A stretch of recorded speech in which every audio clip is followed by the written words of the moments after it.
ಹೋದರೆ ಆ ಗಗನದಲ್ಲಿರುವ ಸ್ವರ್ಗವನ್ನು ಕಣ್ಣಾರೆ ಕಂಡಂತೆ ಇದೆ. ಯಾರೋ ಒಂಟಿ ಹುಡುಗಿ ಬೃಂದಾವನದಲ್ಲಿ ಏಕಾಂಗಿಯಾಗಿ ನಿಂತಿದ್ದಾಳಲ್ಲ, ಯಾರಿರಬಹುದು? ಹೋಗಿ ಮಾತನಾಡಿಸೋಣ. ಏನಾದ್ರೂ ನಮ್ಮ ಹುಡುಗಿ ಏನಾದ್ರೂ ಈ ಕಡೆ ಬಂದಿರಬಹುದೇ? ಏನೇ ಆಗಲಿ ಸರಿ, ಮಾತನಾಡಿಸುತ್ತೇನೆ. ಹಲೋ, ಯಾರು? ಅರೆ ಅರೆ ಜಾನು, ನನಗೆ ತಿಳಿಸದೆ ಯಾಕೆ ಈ ರೀತಿ ಒಂಟಿಯಾಗಿ ಬಂದು ನಿಂತಿದ್ದೀಯಲ್ಲ? ಅಲ್ಲ, ನಾನ್ ಬಂದಿರೋದು ಒಂದ್ ಕಡೆ ಇರ್ಲಿ, ಆದ್ರೆ ನೀನು ಹೋಗೋ ಬರೋ ಹುಡುಗಿರ್ನೆಲ್ಲ ಮಾತಾಡಿಸ್ತಿದ್ಯಲ್ಲ, ಏನ್ ವಿಚಾರ? ಅಯ್ಯೋ ಪೆದ್ದಿ, ಯಾರೋ ಒಂಟಿಯಾಗಿ ನಿಂತಿದ್ದಾರಂತ ಮಾತನಾಡಿಸಿ ತಪ್ಪೇನೆ? ಮಾತನಾಡ್ಸೋದೇನು ತಪ್ಪಲ್ಲ, ಆದ್ರೆ ನನ್ ಜಾಗದಲ್ಲಿ ಬೇರೆ ಯಾರಾದ್ರೂ ಇದ್ರೆ ಹಾಗೇನ್ ಮಾಡ್ತಿದ್ದೆ? ಬೇರೆ ಯಾರಾದ್ರೂ ಆಗಿದ್ರೆ ನಾನು ಅವಳನ್ನ ತಲೆ ಕೆಡಿಸ್ಕೊಳ್ಳುತ್ತಿರಲಿಲ್ಲ ಕಣೆ. ಏನೋ ನೋಡೋಕೆ ನಮ್ಮ ಹುಡುಗಿ ತರ ಇದ್ದಾಳಂತ ಮಾತನಾಡಿಸಿದ ಅಷ್ಟೇ ಕಣೆ. ನೀನಿಲ್ಲದೆ ನನಗೇನು ತಲೆ ಕೆಟ್ಟಿಲ್ಲ. ಸರಿ ಬಿಡು, ಅದಕ್ಕೆ ಯಾಕೆ ಇಷ್ಟೊಂದು ಎಮೋಷನ್ ಆಗ್ತೀಯ? ನನ್ ಹುಡುಗ ಮತ್ತೆ ಟ್ರೂ ಲವರ್ ಅಂತ ಕನ್ಫರ್ಮ್ ಆಯ್ತು. ಲೇ ಜಾನು, ಯಾಕೆ ಈ ಪ್ರೇಮಿ ಮೇಲೆ ನಿನಗೆ ಈ ತರ ಒಂದು ಡೌಟ್ ಅಂತ ನನಗೆ ತಿಳಿದಿಲ್ಲ ನೋಡೆ.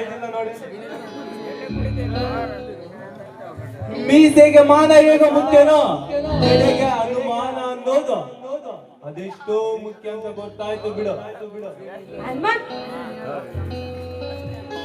ಎಷ್ಟೇ ಆಗ್ಲಿ ನನ್ನ ಡಾರ್ಲಿಂಗ್ ಅಲ್ಲವೇ ನೀನು?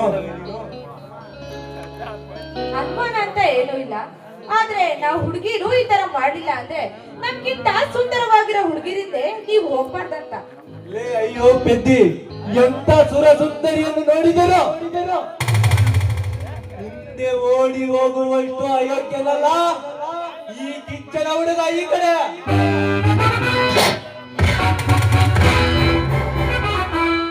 ಯಾವತ್ತಿದ್ದರೂ ನೀನೇ ನನ್ನ ಡಾರ್ಲಿಂಗ್ ಅಂತ ಫಿಕ್ಸ್ ಆಗಿದ್ದೇನೆ ಕಡೆ. ಇಂಥ ಸುಮಧುರವಾದ ಟೈಮ್ ಮತ್ತೆ ಈ ರೀತಿ ಟೈಮ್ ವೇಸ್ಟ್ ಮಾಡೋಕ್ಕಿಂತ ಒಂದು ಹಾಡಾಡ್ಕೊಂಡ.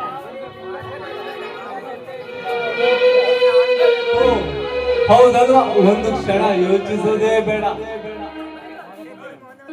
ಆಗಾಗಲೇ ಚಂದ್ರ ತಾರೆಗಳು, ಗಿರಿ ಶಿಖರಗಳು, ಬೆಟ್ಟ ನವಿಲುಗಳು,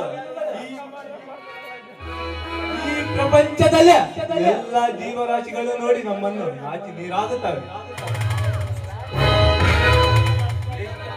ನೀನ್ ಅರ್ಥಿಸೋಯ ನಮ್ಮನೆ ಸೊಸೆ, ಹಿಂಗೆ ನಮ್ಮನೆ ಕರೆದುಕೊಂಡು ಹೋಗ್ಬಿಡ್ತೀನಿ ಕಡೆ. ಸಾಗರ್ ಸಾಗರ್ ಸಾಗರ್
Sorry.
Thank